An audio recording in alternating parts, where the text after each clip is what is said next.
commençons à partir du verset 17 jusqu'au verset 21. Lisons la parole du Seigneur. Amen. Et maintenant, frères, je sais que vous avez agi par ignorance, ainsi que vos chefs. Mais Dieu a accompli de la sorte ce qu'il avait annoncé d'avance par la bouche de tous ses prophètes, que son Christ devait souffrir.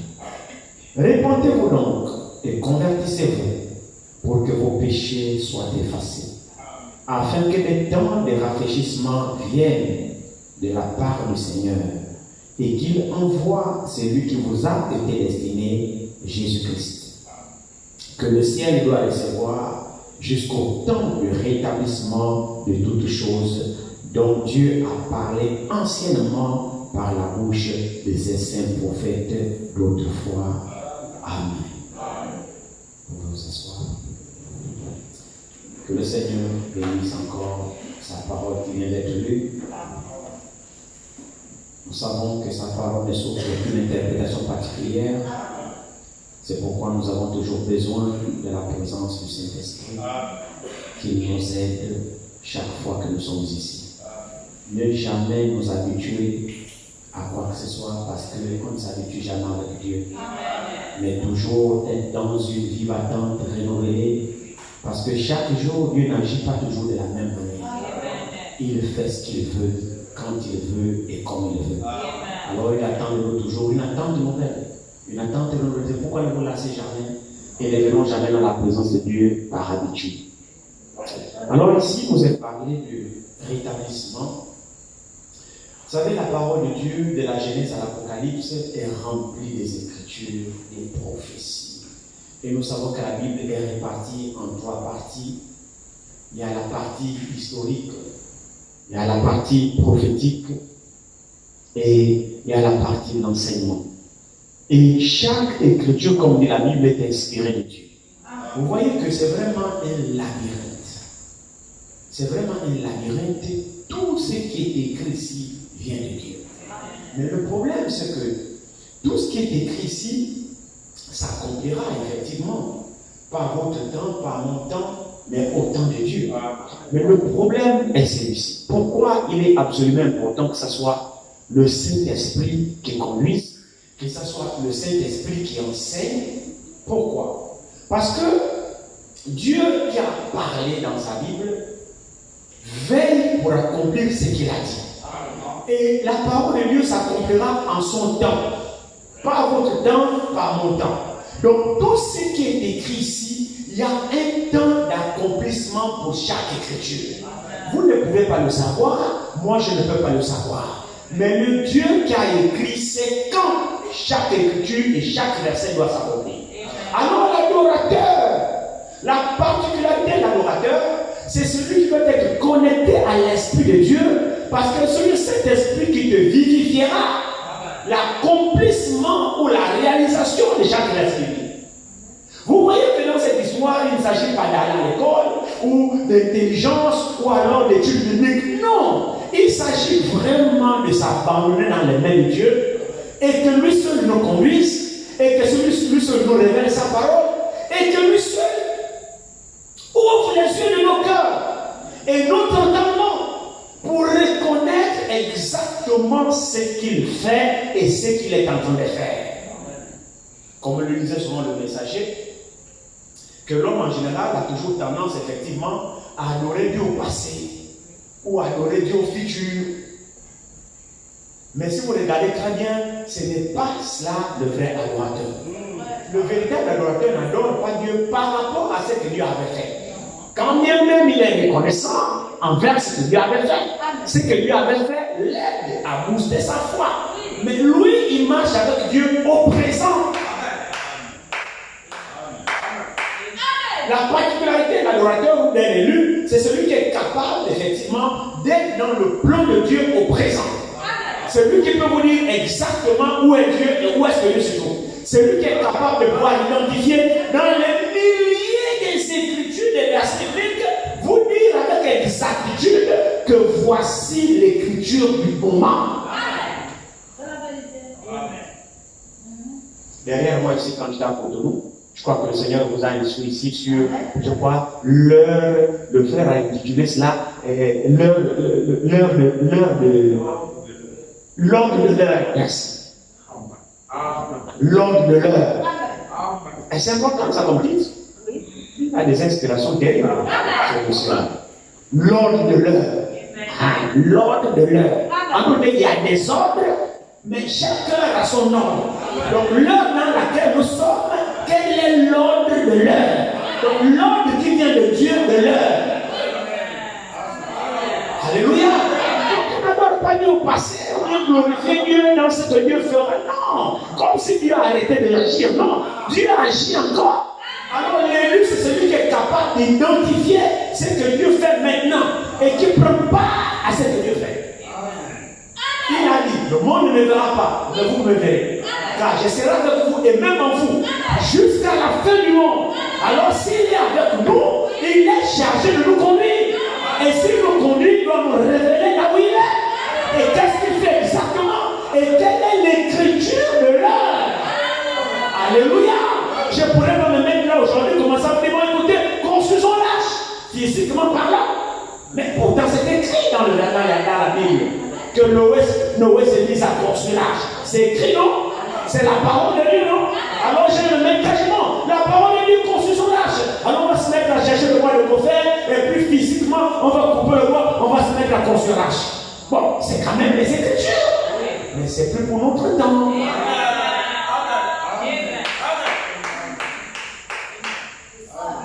Vous suivez ça? Oui. Adorer Dieu au présent. Identifier où se trouve Dieu. Toutes les Écritures sont inspirées de Dieu. Mais à chaque moment porté, il y a une Écriture qui s'accomplit. Alors la particularité des élus, c'est qu'ils sont capables d'identifier l'accomplissement des Écritures de leur temps. Souvenez-vous des apôtres. Je me souviens, un Philippe ce jour-là, ils furent d'abord les disciples de Jean. Ils ont reconnu le message de leur temps. Quand Jean était venu, il était venu pour préparer la voie du Seigneur. Pour préparer au Seigneur un peuple bien disposé. Alors Jean avait déjà été annoncé par Isaïe le prophète dans les prophéties bibliques, dans Malachie chapitre 1, dans Malachie chapitre 3, vous trouvez dans Luc chapitre 1, vous trouverez Jean-Baptiste dans des prophéties. Les Juifs savaient qu'une voix crierait dans le désert. Les Juifs connaissaient toutes ces prophéties-là. C'est pourquoi ils remarquaient très bien que lorsque Jean lors de sa prophétie, les Juifs sont venus vers lui. Ils ont dit, qui es-tu? Parce qu'on nous a envoyé te demander qui es-tu. Parce que tu bouscules Jérusalem. Il y a longtemps, nous étions calmes ici. On n'a plus jamais reçu les prophètes. Nous étions là dans nos compromis, dans nos histoires, ainsi de suite. Alors, t'as venu bousculer Jérusalem et tout le monde vient à toi. Tu baptises dans le Jourdain, tu cries la dépendance, tu fais ceci, et tout le monde voit à toi. On voit que Dieu est avec toi. Mais nous savons une chose que le Messie arrive. Est-ce que c'est toi le Messie? Il dit non, c'est pas moi. Bah, nous savons qu'Élie aussi doit venir. Est-ce que c'est pas toi? Il dit non, c'est pas moi. Mais Dieu est qui pour que nous puissions aller donner la réponse à ceux qui nous ont envoyés? Amen. Alors, Jean, quand il va leur répondre, il va leur dire, moi je suis la voix de celui qui crie dans le désert. Jean les renvoie à l'écriture parce que c'était les scribes et les pharisiens. Mais les scribes et les pharisiens l'ont-ils reconnu? Non. C'était l'ordre de l'heure. Jean, à son époque, était l'ordre de l'heure. Était l'écriture de l'heure. Donc les élus prédestinés de ce temps-là devaient être capables de reconnaître Jean comme l'envoyé de Dieu et le message de Jean pour y prendre part.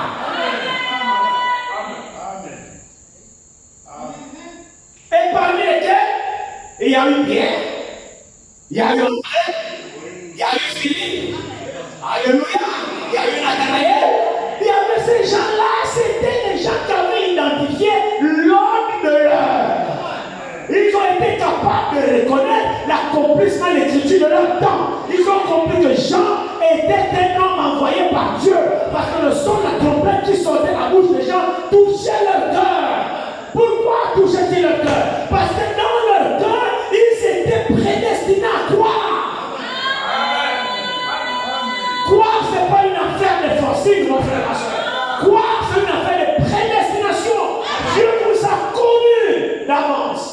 Et en étant marqué par Dieu, il fera en sorte que vous reconnaissez ce qu'il fait dans votre temps. Ça aussi, c'est vrai. Alors nous voyons que les disciples, les gens, ont reconnu Jean comme étant le messager qui vient de Dieu. Et ils étaient dans le programme de Dieu. Ils suivaient, ils marchaient avec lui. Non, ce n'étaient pas les disciples des gens selon la lettre. Non, c'était les disciples des gens selon l'esprit. Parce que l'esprit les avait convaincus que celui-ci était un homme de Dieu. Il vient de moi. C'est pourquoi ils se sont accrochés à Jean. Pas selon la chair, non, mais selon l'esprit. Alors ils ont marché avec Jean. Ils ont marché avec Jean. Ils ont marché avec Jean. Jean prêchait, il suivait Jean. Jean prêchait, il suivait Jean. Jean prêchait, il suivait Jean. La prédication de Jean a pris vie dans leur cœur. Au point où, pendant que Jean prêchait, effectivement, avant qu'il ne soit pris, il commence à sentir qu'il y a une forte onction qui a sur lui. Parce que celui qui l'a envoyé est déjà là. Lui-même ne le connaissait pas. Mais il sent que dans son ministère, il y a une forte onction. Il commence à dire, il y a quelqu'un qui est parmi vous. Vous ne le connaissez pas. Mais il est là. Je sais qu'il est là. Comment le savait-il? Par l'inspiration. Je sais qu'il est là. Je ne suis pas digne de délivrer de la cour de ses souliers. Vous ne le connaissez pas, même moi je ne le connais pas. Mais celui qui m'a envoyé le présenter m'a donné ici. Parce qu'il devait être ordinairement homme. Alors pour l'identifier, il faut que celui qui m'a envoyé m'aide à reconnaître les Écritures. C'est pour c'est l'église avec moi. Si vous êtes un fils de Dieu, une fille de Dieu, alors ce Dieu-là vous aidera à comprendre les Écritures. Et vous ne discuterez jamais avec les Écritures. Parce qu'il vous convaincra. C'est vrai, c'est votre nature. Frère, sœur, dans cette histoire, il n'y a pas de fabrication. Alors, quand il a vu Jésus venir à lui, il voit Jésus venir. Le jour où la prédication était tellement forte, la masse était grande. J'étais en train de baptiser un jour. Il baptisait. Après, il voit quelqu'un qui vient. Il vient ordinairement avec une robe, ordinairement parmi les convertis. Il vient, il se fait un chemin, il se dirige dans les seaux. J'ai en train de baptiser les répandants, les pécheurs qui confessent leurs péchés. Et il voit quelqu'un qui vient qui ne confesse rien. Et quand il vient à Jean dit, ça s'appelle converti. Quand c'est pas un converti, il est suspect, c'est lui-même. Il n'est ni pécheur, ni le même converti. Alors celui qui l'a envoyé lui a révélé celui qui vient. Jean le voit et comprend que c'est lui. Qui était-il? Le Messie. Qui était le Messie, le Christ? Qui était le Christ, Dieu dans la chair? Vous le croyez? Qui était le Christ? Dieu dans la chair. Pas la deuxième, la troisième personne. Non, le Dieu tout-puissant qui a créé les cieux et la terre venait à Jean dans un corps de chair. Alléluia. Il était là parmi ses frères depuis sa naissance jusqu'à 30 ans. Personne n'avait jamais su qui il était. Il habitait dans une famille. Il avait des frères, il avait des soeurs. Il a grandi jusqu'à 30 ans. Il était un homme ordinaire. Il ne faisait rien avant le temps. Il fallait qu'il atteigne l'âge de la majorité parce qu'il est venu conformément au Lévi. On est Lévi pour rentrer en fonction à partir de 30 ans. Vous savez, je disais, la parole de Dieu est d'une beauté parfaite. Vous savez, Joseph était un type de Christ, vous le savez, non? Joseph est le fils de Jacob. C'est lui qui identifiait le Christ dans la perfection. Parce que Joseph n'avait rien fait. On l'a accusé faussement. Il a été haï par ses frères. Simplement parce qu'il était spirituel. C'était un prophète. Il est né prophète. Dieu lui a accordé des révélations. Il interprétait à ses frères. Ses frères ont été jaloux de lui. À cause de ça, on l'a vendu. De là-bas, Potiphar l'achète. Dans la maison de Potiphar, il est devenu prospère. La femme de Potiphar le séduit. Lui dit, je ne suis pas là-dedans. Un type de Christ. Le péché n'avait pas communié avec Joseph. Joseph était un type de la perfection. Maintenant, Potiphar a tout fait. Joseph a dit, je ne suis pas là avec toi. Alors, elle a manigancé, c'est qu'elle a manigancé. Elle a accusé Joseph. Potiphar vient, je t'ai donné toute ma maison, à la seule différence que tu ne touches pas ma femme. Voici, tu as fait ça, allez en prison. Et Joseph ne peut pas se défendre devant la femme de quelqu'un de toi. Le mari va croire qu'il est à toi ou bien à sa femme. La défense de Joseph était inutile, il est allé en prison. Seul Dieu savait que Joseph n'était pas coupable du péché qu'on a envoyé. Joseph et Dieu savaient qu'ils n'ont rien fait. Mais Joseph est allé en prison. Inutilement, innocemment. Là-bas encore, Dieu le bénit. Attends. Partout où Joseph passait, il était béni. Pourquoi? Mais parce que Dieu était avec lui. Et pourquoi Dieu était avec lui? Parce qu'il ne faisait aucun mal. Non, il ne faisait aucun mal. Alors si tu ne fais pas de mal, mais Dieu est avec toi. Est-ce que vous le croyez? Si tu ne fais aucun mal, Dieu est avec toi. C'est fut le cas de Joseph. Vous savez que Joseph, effectivement, lorsqu'il était là-bas en prison, alors il voit le panetier et les chansons, effectivement, qui font des songes. Alors il se réveille la nuit, personne pour interpréter. Et comme Joseph était leur collègue de prisonnier, ils ont raconté leur songe à l'un de leurs collègues de prisonnier, Joseph. Joseph, malgré qu'ils soient enfermés, le nom de prophète ne l'avait pas quitté. Il est toujours prophète. On a raconté le songe, Joseph a interprété le songe au panetier et à les chansons. Et dans le songe qu'il a interprété, il dit, vous allez être rétabli, vous allez sortir. Et puis l'un de vous sera rétabli dans ses fonctions royales. Et l'un sera pendu. Les deux sont sortis comme Joseph a dit. Et puis les chansons ont été rétablies au point du roi pour continuer à servir le vin au roi. Mais le panetier a été pendu. Donc ça c'est accompli. Alors Joseph en prison, il disait, mais quand vous allez sortir, souvenez-vous de moi. Quand les chansons sont sorties, il a été rétabli au point du roi après de son service. Il a oublié Joseph en tout. Mais tout ça, Dieu savait. Ce n'était pas le temps que Joseph sort. C'est merveilleux. C'est merveilleux. Dieu, servons-le vrai. Il connaît son affaire. Vous n'avez rien anticipé sur le plan de Dieu. Non, ce n'est pas votre agitation qui fera en sorte que Dieu fasse quelque chose. Dieu est souverain. Il fait ce qu'il veut quand il veut. Ton agitation, ton bruit. Frère, tu n'es digne de pas Dieu. Les chansons ont oublié parce que ce n'était pas le temps qu'il sort de la prison. Il fallait que Pharaon ait un songe. Pour que Joseph se rende utile. Pharaon n'avait pas besoin de Joseph. Quand les chansons sont sorties, Pharaon n'avait pas encore de songe. Alors il a prié pour Joseph. Pharaon sait que Joseph c'est qui. Et Joseph sortira pour servir quoi Pharaon? Hein? Il fallait que Pharaon soit dans le besoin. Et le temps de Dieu devait arriver. Non seulement cela, mais il fallait que Joseph atteigne 30 ans.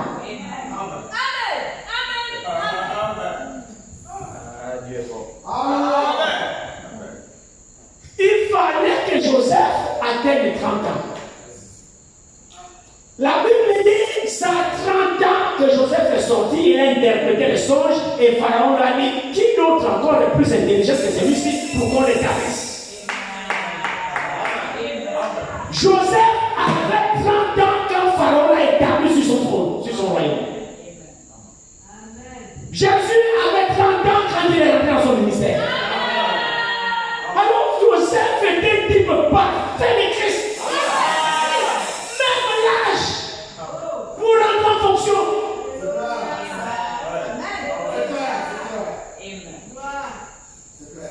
Dieu sait ce qu'il fait. Il conduit son affaire. Vous n'avez rien à faire là-dedans. Vous n'avez rien à ajouter. Alors les disciples qui ont suivi Jean, ils voient Jean, Jésus venir à lui. Mais c'est moi qui ai besoin de baptiser, pas toi. Et c'est toi qui viens à moi. Oh, Jean le connaissait. Que devant Jésus, il est pécheur. Vous savez, ces types-là doivent nous enseigner. Jean était un prophète. Et il avait l'esprit d'Élie. Il était le premier précurseur de Christ. En 1930, 33, quand Frère Branham baptisait la 17e personne, Jésus vient et une lumière apparaît au-dessus de sa tête. Des milliers de personnes ont vu cette vision aux États-Unis. C'était pas cette fois-ci, c'était pas dans une chambre. C'était au bord de mer, comme nous étions dimanche baptisés. Là, il y avait des milliers de personnes. Frère Branham baptisé dans l'eau. À la 17e personne, une lumière surnaturelle vient, s'arrête au-dessus de sa tête. Et de la lumière, une voix sort. Et dit à Frère Branham, de même que Jean-Baptiste a été le premier précurseur, la première venue de Christ. Ainsi, Dieu a envoyé avec un message qui sera le précurseur de la seconde venue de Christ. C'est pas Branham qui est le précurseur, c'est le message apporté par Branham qui précédera, qui préparera, qui rétablira toute chose avant la seconde venue de Christ. C'est un message apporté par Élie de Malachi. C'est pas l'homme en lui-même, non, mais le message. L'homme est mort, mais le message est vivant. Alléluia. L'esprit est parti, mais le message est encore là. Le message, c'est la parole vivante de Dieu. C'est l'homme de l'heure, le message. Alors les cellules de chaque âge sont équipées d'identifier le message de leur temps. Alors remarquez ceci. Après le baptême de Jésus, la Bible dit, il a vu le ciel s'ouvrir. Et l'esprit de Dieu descend comme une colombe et se poser sur lui. Il a dit, je ne le connaissais pas. Mais celui qui m'a envoyé m'a donné un signe. Il dit, c'est lui sur qui tu verras l'esprit descendre. C'est lui-là. J'en dis, j'ai vu et je rends témoignage que c'est lui le Fils de Dieu. Il l'a pointé publiquement. Alors ces disciples qui étaient avec lui, qui ont reconnu que c'était un homme de Dieu, qui ont reçu le message divin prêché par Jean, qui n'étaient pas les adorateurs du vase, mais qui étaient connectés au message apporté par Jean. Quand Jean dit, c'est lui dont je vous ai dit. Amen. Amen. Alors, suivez-le. Qu'il croisse et que moi j'ai venu. En d'autres termes, je ne suis pas venu parler de moi-même. Je suis venu rendre témoignage de quelqu'un qui devait venir. Alors, lui, là, il est grand. Maintenant, il est venu. Amen. Ma mission est terminée. Amen. Suivez-le. Il a bien dit, suivez-le. Vous m'aviez suivi pendant un temps. Alors quand vous m'aviez suivi, je suis l'étoile qui vous conduit à un endroit. Alors je vous ai conduit jusqu'à celui-ci. C'est pour le présenter au monde que j'ai été envoyé. Parce qu'il ne pouvait pas venir comme ça de lui-même. On ne saurait pas le connaître. Alors il fallait un instrument spécial. Préparé par Dieu. Et qui sera capable de l'identifier et de le présenter au peuple. Jean dit, suivez-le. La Bible dit, le lendemain, il était encore là avec ses disciples. Il a vu Jésus passer. Il dit, voilà l'agneau de Dieu qui ôte le péché du monde. Quand les pierres ont entendu ça, ils bon, Jean, que Dieu te bénisse, pasteur. Merci d'avoir été avec nous. Tu nous as bien enseigné tout ce temps. Tu es vraiment un homme de Dieu. En suivant ton ministère, nous avons grandi spirituellement. Nous avons fait des progrès. Notre vie a changé. Maintenant, nous partons chez le berger de Mozart. Ils ont quitté Jean. Ils ont suivi Jésus.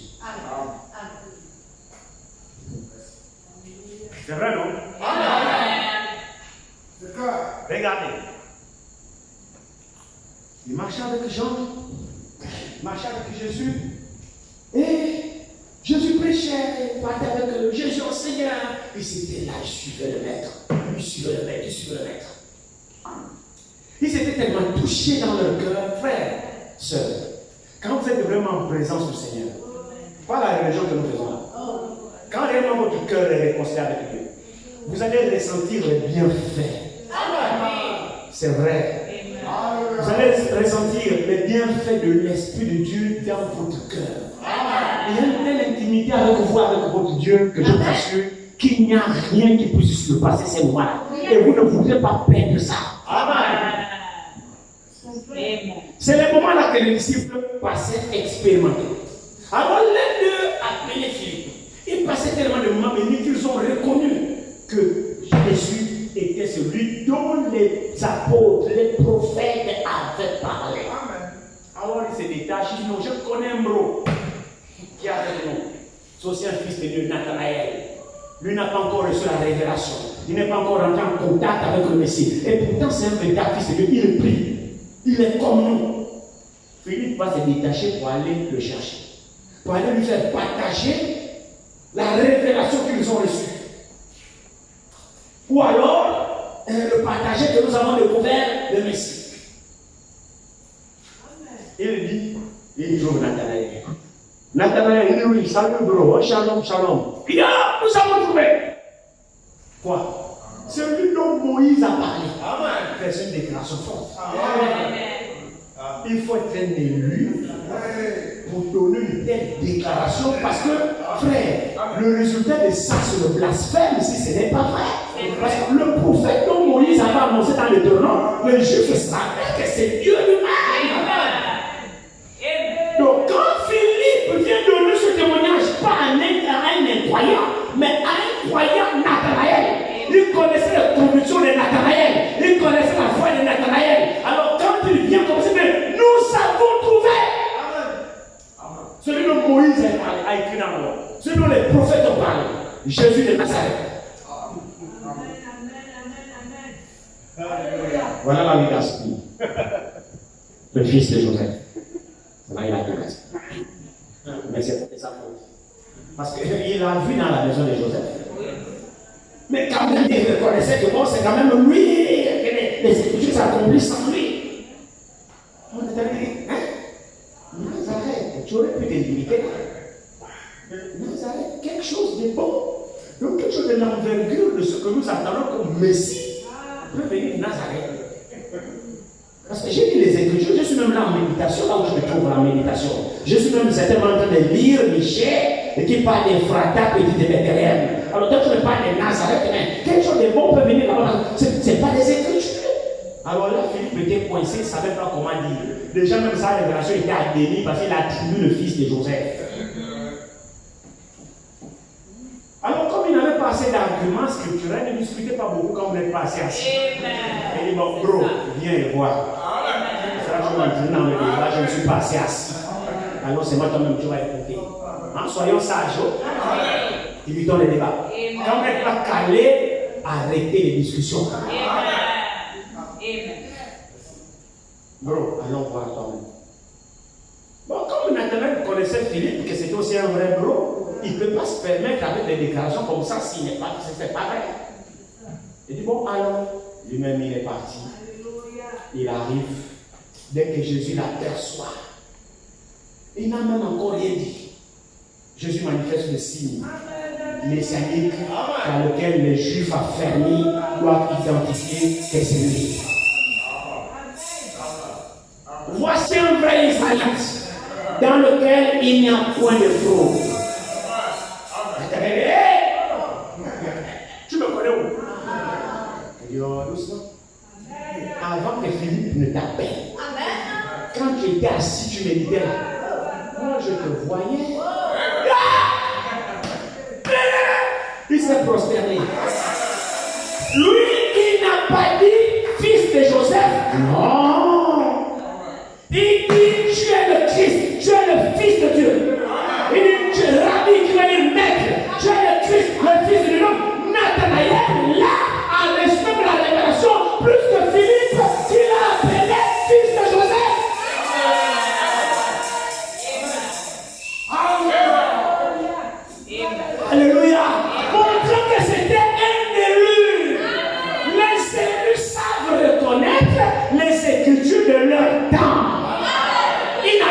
en désordre.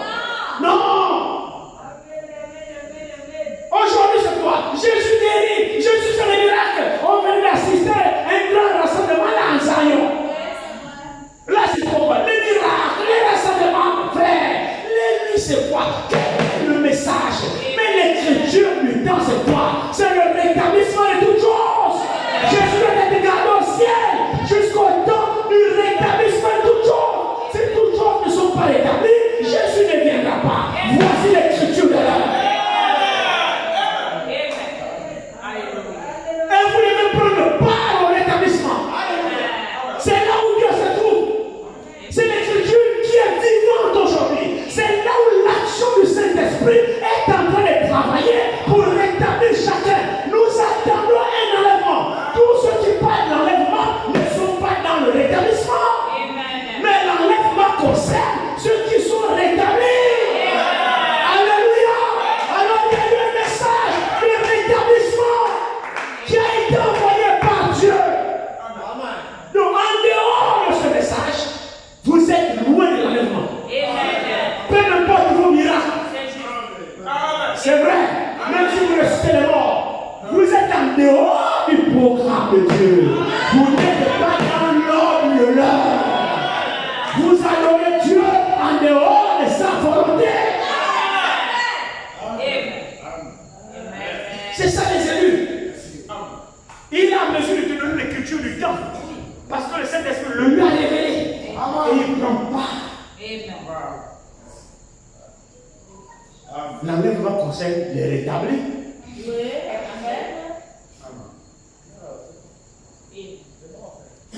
C'est important. Revenons un petit peu sur rétablissement. Vous le voulez bien? Vous pouvez pousser encore un peu? Rétablissement. Observez très bien, et partons d'abord dans le passage. Acte très bien ici, livre. Acte 3, verset 21, à partir du verset 20, afin que les temps de rafraîchissement viennent de la part du Seigneur et qu'il envoie celui qui vous a été destiné, Jésus. Que le ciel doit recevoir jusqu'au temps du rétablissement de toutes choses. Toutes choses, la Bible dit. Toutes choses. Pas partiellement. Toutes choses, votre attention. Toutes choses. Donc, tout doit être rétabli. Il n'y a rien qui doit rester. Le rétablissement de toutes choses. C'est écrit comme ça dans mon livre. Toutes choses. Mon frère, toutes choses. Gloire à Dieu. Maintenant, il a rétabli ici. Il dit rétablissement de toutes choses. Quoi? Qu'est-ce qui s'est passé?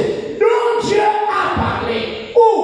Anciennement. Par qui? Par la bouche de ces saints prophètes d'autrefois. Arrêtez-moi un instant. Quand il est parlé des prophètes sans la mention d'apôtres, là il a fait une mention d'Israël. Amen. Vous suivez? Amen. Donc là ici, c'est une écriture littéralement qui concerne Israël. Votre attention. C'est une écriture qui concerne littéralement Israël. Littéralement Israël. Parce que Dieu a envoyé des prophètes anciennement, pas au Gabon. Non. Pas chez les païens. Vous conviendrez avec moi. Dieu a envoyé ces anciens prophètes anciennement autrefois où? En Israël, ce sont les Juifs. C'est pas que il a traité des prophètes. Jamais chez nous. Donc Dieu avait déjà promis le rétablissement à Israël. Et Dieu a promis d'établir pour Israël toutes choses. Parce que c'est le peuple de l'écriture. C'est le peuple de l'adoration. C'est les Juifs qui sont censés adorer Dieu. Alors ils adorent Dieu selon les enseignements de Dieu, selon les préceptes de Dieu, selon les commandements de Dieu. C'est à eux que viennent les commandements, les cultes, les alliances, les promesses, tout ça, ça a été fait aux Juifs. Donc les Juifs étaient censés adorer Dieu selon le programme de Dieu, les préceptes de Dieu. Alors il est arrivé que les Juifs n'ont pas persévéré dans cette voie. Ils ont tout bafoué. Et Dieu aussi les a livrés. Amen. Amen. Vous avez remarqué que chaque fois quand ils étaient déportés, L'amour de Dieu les ramenait toujours.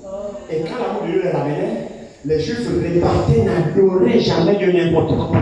Ils se mettaient toujours à rétablir ce qui avait été détruit avant l'adoration. Vous êtes d'accord avec moi? Donc le rétablissement en principe concerne Israël. Pour être rigoureux dans les Écritures. Alors regardez même quand vous prenez même pour qu'un peu de plus, on va tenir en temps. La Bible dit Zorobabel et Josué, quand ils sont répartis au retour de la déportation, ils sont retournés, l'autel était renversé. Comment vous allez adorer Dieu sans rebâtir d'abord l'autel? Votre sacrifice ne sera jamais agréé. Alors la Bible dit qu'ils ont d'abord rétabli. Le mot a tous ses sens. Ils ont rétabli l'autel. Donc quand on parle de rétablir, il s'agit de quelque chose qui a d'abord été, qui a existé. Bon, si je me trompe, corrigez-moi. On parle de rétablir. Rétablir veut dire que la chose était d'abord établie, ça a été détruit et il faut rétablir. Maintenant, le principe de Dieu, c'est que Proverbe dit, il n'y a rien de nouveau sur le soleil. Il n'y a rien de nouveau sur le soleil. Ce qui est a déjà été. Ce qui sera a déjà été. Et Dieu ramène ce qui est passé. C'est pourquoi on n'invente rien avec Dieu. Dieu a posé les fondements à l'origine. Dieu a posé les bases à l'origine. Et les bases que Dieu a posées là sont parfaites. Maintenant, les bases là ont été renversées. Mais les bases que Dieu a posées, c'est la parfaite volonté de Dieu.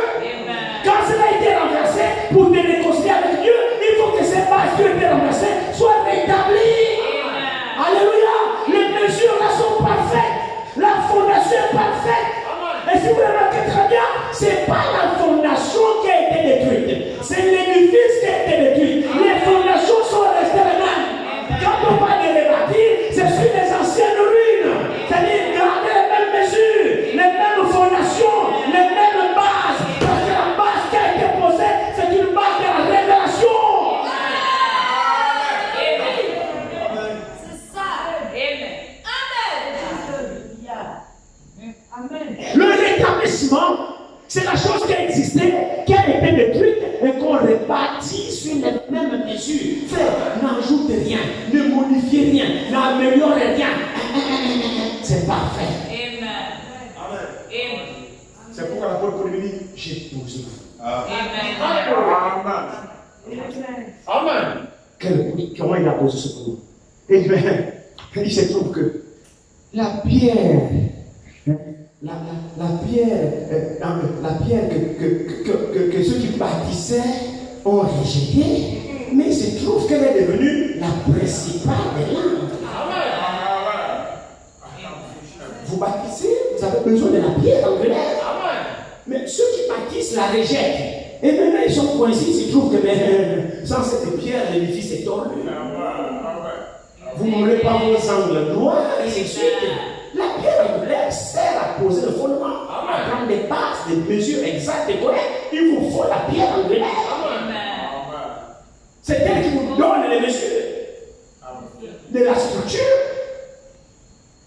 Maintenant, comment ceux qui bâtissent rejettent la pierre angulaire qui les aide à bâtir?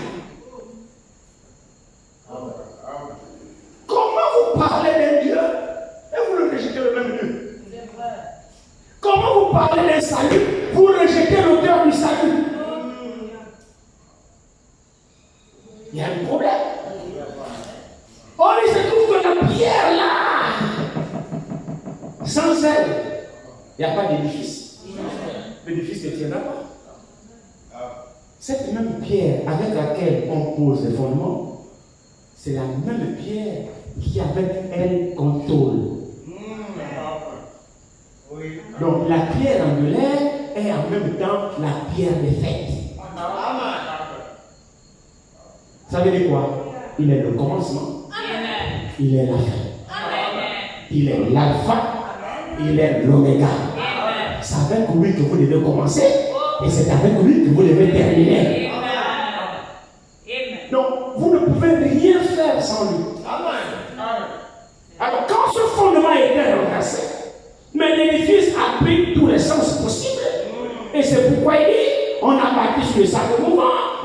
vie sur ceci, et les épreuves sont venues, le vent a soufflé, la tempête a frappé, les inondations, l'édifice doit forcément s'écrouler parce que la fondation n'est pas bonne.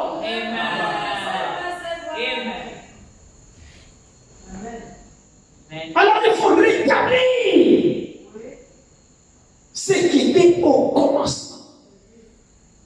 C'est pourquoi les Juifs, dans leurs nombreuses déportations, quand ils revenaient, ils ne posaient pas de nouveaux fondements. Non. Que ce soit pour les hôtels, que ce soit pour le temple, il n'y a pas de nouveaux fondements. Parce que ce n'est pas le fondement qui avait été détruit. Figurez-vous que ce cadre qui avait détruit le Gaza, le Gélec, ainsi de suite. Amen. Mais ils n'avaient pas touché à la prédestination, c'est-à-dire à la racine. Non. Ils ont seulement touché les feux, l'écorce, l'arbre va sécher, mais la vie était sous terre. Donc la prédestination. La prédestination, c'est le soubassement. C'est la préconnaissance de Dieu. On ne peut pas changer ça. C'est pourquoi, frère, nous sommes aussi l'édifice de Dieu. Amen. Nous sommes le champ de Dieu. L'édifice de Dieu. Amen. Comment avons-nous été édifiés? Sur le fondement des apôtres et des prophètes. Jésus-Christ comme pierre angulaire. Nous n'avons pas de propre fondation. Vous voyez qu'il n'y a pas de fabrication dans le christianisme. Il n'y a rien qu'on peut produire vous-même et donner à Dieu. Dieu va prendre. C'est pourquoi il s'agit du rétablissement. Ce mot-là a tout son sens. Rétablissement veut dire retrouver ce qui a été. Ni plus, ni moins. Ne mettez pas du vôtre. N'inventons rien. Ne fabriquons rien. Retrouvons les anciennes ruines et rebâtissons là-dessus. Le rétablissement. Alors, c'est pas étonnant, plus que nous sommes au temps de l'achèvement de l'épouse, nous avons vu dimanche que, effectivement, Jésus, qui est venu la première fois, il a été fait semblable à nous. C'est pourquoi il est venu jusqu'à nous. Il a marché comme nous sur la terre. Il a été tenté comme toi et moi. Il a fini l'œuvre du rachat. Il est parti. Il a renvoyé l'esprit. Et maintenant, il a rebâti un nouveau commencement. Un nouveau commencement. Dans ce nouveau commencement, ça a commencé par lui-même. Parce qu'il fut le premier-né d'entre plusieurs frères. Donc, quand Dieu a fait la nouvelle création, comme je vous ai dit dimanche, la nouvelle création a commencé par l'homme. Cet homme-là, c'était Jésus d'abord lui-même. Parce que la première volonté de Dieu, si vous remarquez très bien, que nous avions hérité des papas et des mamans, ce n'était pas la parfaite volonté de Dieu. C'était la naissance par le péché. Cette naissance-là donne directement droit à la mort. C'est clair. C'est pourquoi Job dit, l'homme né de la femme, ses jours sont courts et chargés de fracas. L'homme né de la femme. Donc déjà même la naissance de la femme égale la mort. Directement. Du fait que vous soyez né de maman, direction la mort. Cette naissance-là nous amène à la mort. Cette naissance-là, c'est le péché. Cette naissance-là, c'est la faiblesse. Cette naissance-là, c'est la chair. C'est pas la naissance de Dieu. C'est les problèmes que Dieu te bénisse. C'est pas la parfaite volonté de Dieu. Amen. Or, la première création, Dieu a commencé par la nature, il a terminé par l'homme, et quand il a terminé par l'homme, il a pris la chair. La chair qu'il a pris là annonçait déjà même la faiblesse. C'est pourquoi Lucifer était rejeté au ciel, il vient sur la terre, il trouve l'homme. L'homme dans la chair faible. C'est pourquoi il est rentré. Et quand il est rentré, quand même que Dieu a dit à l'homme, multiplier, remplissez la terre, Dieu n'a pas donné à l'homme le mot de l'emploi de la multiplication. Ça vient de Satan. C'est l'inspiration de Satan. La multiplication par le sexe, c'est l'inspiration de Satan. Dieu a laissé. Donc ça, c'est la volonté permissive. Frères et sœurs, souvenez-vous, ne l'oubliez jamais. La volonté permissive n'a jamais été la volonté parfaite de Dieu. Et Dieu ne la créera jamais. Ne l'oubliez pas. Ce monde est peuplé par le sexe. Mais ce n'est pas la volonté de Dieu. Et Dieu ne la crée pas. C'est pourquoi quand Jésus vient, il dit, vous devez naître de nouveau. Amen. Pourquoi? Parce que la première naissance est fausse. Amen. Et cette deuxième création, Dieu l'a inaugurée par Jésus même. Alléluia. Dieu a commencé par l'homme et terminé par la nature. La première création, Dieu a commencé par la nature et terminé par l'homme. Là, il a chuté. À la deuxième création, puisque Dieu venait maintenant pour racheter l'homme, il n'est pas venu comme l'homme par le moyen de l'homme. Alors la deuxième création, Dieu commence par l'homme. Et par quel moyen? Par le moyen de la parole. Suivez. Marie, une vierge, était là, sanctifiée, pure, craignant Dieu. Elle reçoit une visitation. Comme tu peux la recevoir ce soir, si tu es pur et disposé, le même Saint-Esprit, alléluia, assimilé à Gabriel. Gabriel, c'est un type de messager fidèle. Et je ne connais pas les fidèles, c'est le Saint-Esprit. Juste. Gabriel, va chez cette femme. Va lui annoncer la bonne nouvelle. C'était quoi? C'était la deuxième création. Quelle est la raison de la deuxième création de Dieu? C'est pour racheter la première création. Alors il ne fallait pas que la deuxième création vienne de la même manière que la première. Est-ce que l'église avec moi? Vous voyez l'importance de la parole? Nous naissons de nouveau dans la deuxième création par la parole. De même comme il est venu par la parole, alors il donne la même parole qui a la capacité que nous naissons de nouveau. Non plus par la chair ni par le sang, mais par l'Esprit de Dieu. Et là nous revêtirons la nature de Dieu. Nous serons faits semblables à lui. Marie, oui, tu es bénie parmi toutes les femmes. Il y a dit, hein? Oh, tu seras enceinte. Comment c'est possible? Je connais pas d'homme. Depuis que je suis né, depuis que le monde est monde, ou alors, depuis la perversion, l'inspiration satanique à Adam, qui a amené la première procréation par le sexe, remarquez très bien, quand Dieu a créé, il n'avait pas besoin du sexe.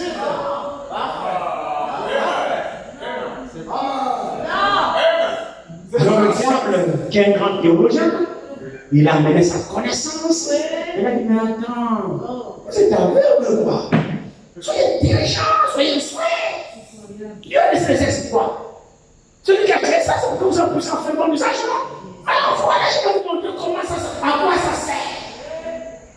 C'est le diable, l'inspiration démoniaque. Et le monde aujourd'hui est encore sous cette inspiration démoniaque. C'est pourquoi quand tu reçois Jésus, tu crucifies cette naissance. C'est important et immédiat de crucifier cette naissance et de naître maintenant selon la parfaite volonté de Dieu. Par la parole.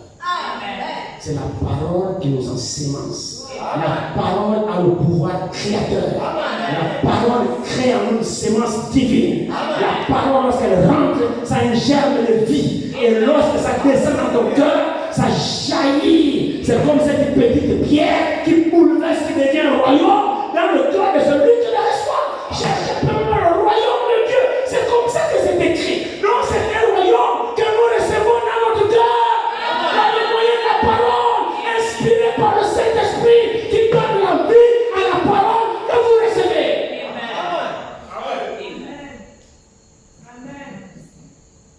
C'est le seul moyen de naître de nouveau. Sinon, on est toujours dans la première naissance et c'est tout droit. Directement. La deuxième création. Comment c'est possible? Je sais que pour avoir des enfants, il faut s'accoupler avec nous. C'est comme ça, depuis que le monde est monde, c'est comme ça. Et toi, tu viens, je ne sais pas d'où tu sors. Tu me salues, tu me bénis. Et tu me dis que je serai enceinte. Comment c'est possible? Je ne comprends rien. Oui, mais on ne comprend pas toujours la parole de Dieu. Et nous ne sommes pas obligés de la comprendre. Mais par contre, nous sommes obligés de la croire. Dieu ne nous demande pas de comprendre. Dieu nous demande de croire. Soyons rassurés que ça vient de Dieu. Si tu as compris que c'est de Dieu, dis Amen. Seigneur, je ne comprends pas, mais je crois. C'est ce qu'a dit Marie. Marie a dit, mais je ne comprends pas, mais je suis la servante, Seigneur. Qu'il me soit fait selon ta parole. Si c'est ce que tu as prédestiné pour moi, parce que je sais que moi je suis sa servante. Alors, ce qu'il a résolu pour moi, qu'il le fasse. Est-ce que tu es capable de lire? Mais on ne lit pas des lèvres. Non. On donne son corps entier à la disposition de la parole. Seigneur, me voici. Fais de moi ce que tu veux. Mais ce n'est pas ce que nous faisons. C'est pourquoi l'Écriture dit, bienheureuse celle qui a cru.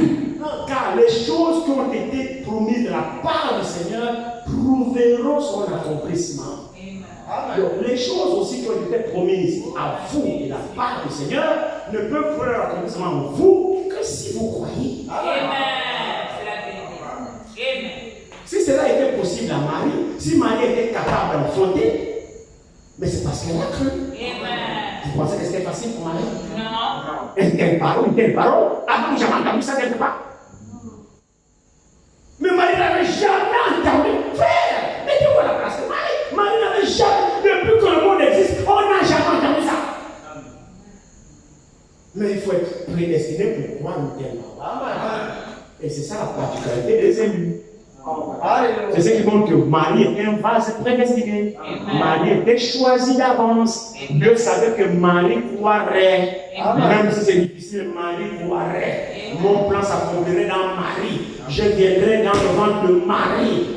Dieu a sélectionné Marie avant la fondation du monde. Quand il a décidé de venir dans la deuxième création, quand Dieu a décidé de se faire fils, de se faire homme, de venir sur la terre, il a préparé un vase, c'était Marie. Dieu savait que celle-ci, quand il regarde Antoinette, il a discuté de trop. Il regarde Joséphine, elle est aussi vierge, il a un bout de trop. Dieu a regardé Elisabeth, non, elle est ceci. Dieu a regardé Sophie, ah, Sophie aime trop râler, non, c'est pas toi. Quand Dieu a regardé Marie, il dit Marie croirait. Voyez-vous que Dieu nous a promis avant la voiture, non? Voyez-vous que Dieu vous voyait? Mais ce qu'on fait là, Dieu le savait. Si tu ne prends pas le livre spirituel de Dieu pour te montrer que les gars, tu as déjà la Bible, j'ai écrit ça là, que toi tu devais faire comme ça. Tu devais seulement tomber dans ton monde. Je vous le dis. C'est lui qui devait croire, Dieu savait qu'il croirait. Amen.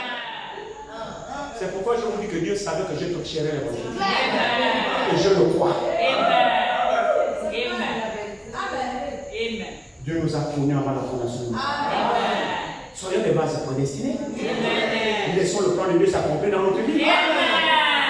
Arrêtons de jouer à la comédie. Dieu nous connaissait. Alléluia. Il faut le rétablissement de toutes choses. Que Dieu vous bénisse. Nous continuerons comme ça.